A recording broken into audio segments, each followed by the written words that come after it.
Hello guys! Kumusta po sa inyong lahat? Tara at samahan niyo po ako magluto ng ginisang miswa with patola.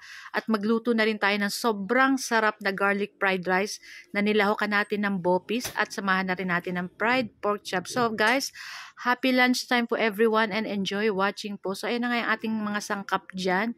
So meron tayong bawang, sibuyas, yung ating patola at yung ating pork chop na fried. Ayan yun yung ating ilalahok. Nagtira lang ako ng 4 na piraso para sa amin mamaya.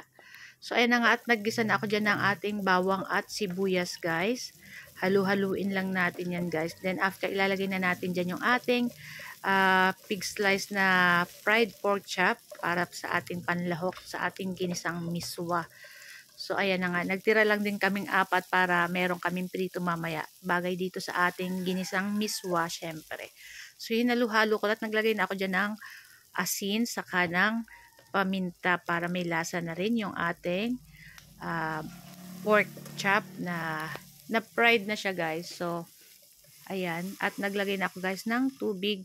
So mamaya magdadagdag pa ako dyan ng asin. So ayan na yung ating miswa. Ang gamit natin ay yung stick. May miswa din na isang klase pero ito yung ginamit ko guys. So isang piraso lang nito guys. So ayan na nga, at madali lang naman to guys maluto. So ayan, at hintayin lang natin kumulo yan at ilalagay na rin natin dyan yung ating patola. Syempre masarap sa miswa pag may patola, o diba? Mas maraming patola, mas masarap po yan. Healthy pa syempre. So hintayin ko lang yan guys kumulo at pagkatapos yan ay luto na rin yan guys at papatayin na rin natin. So ayan na nga. At tig-ready ko na din yung ating gagawing garlic fried rice syempre. So na nga guys, at luto na yan guys. So aahunin na natin yan at mag-transfer na tayo. Lagay na natin sa ating mangkok. Ayan. Naku guys, sobrang sarap ng ganitong pakaluto ko ng miswa. O diba? At bumagay dun sa ating fried pork chop. So medyo crispy-crispy yung ating fried pork chop. So napakasarap. So na nga guys, so mag-start na rin tayong ng ating garlic fried rice. So nagpainit ako dyan ng ating pan at naglagay na ako ng bawang.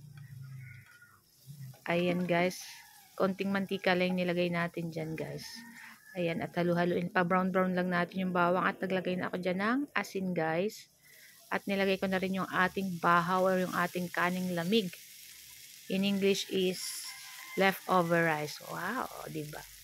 So na nga guys, so halu-haluin lang natin yan. Ayan, nakita nyo ba yung bawang at brown at ang bango-bango na nito guys. And after nyan, ilalagay ko na guys yung ating bopis. So tira lang yan guys para hindi naman masayang. Ilagay na natin dyan sa ating fried rice. O diba, mas pinasarapan natin yung ating fried rice. So ayan, i-mix-mix lang natin yan. Mekos-mekos lang natin yan. At maglalagay nga pala ako dyan guys ng oyster sauce para mas lalong masarap yung ating garlic fried rice. So ayan na nga, nilagay ko na yung ating oyster sauce dyan at yan, i-mix-mix lang natin yan guys para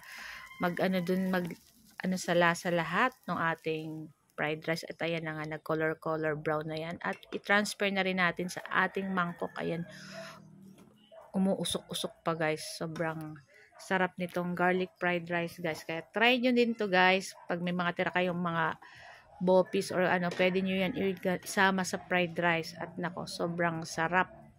So guys, sa mga hindi pa po naka-follow ng aming page, ay paki-follow na rin po and pa-like, comment and share na rin po ng aking mga video, ng aking mga post. So guys, thank you for watching and see our next video again. Once again, happy lunchtime everyone and thank you for watching. See our next video again. Ciao. Babu.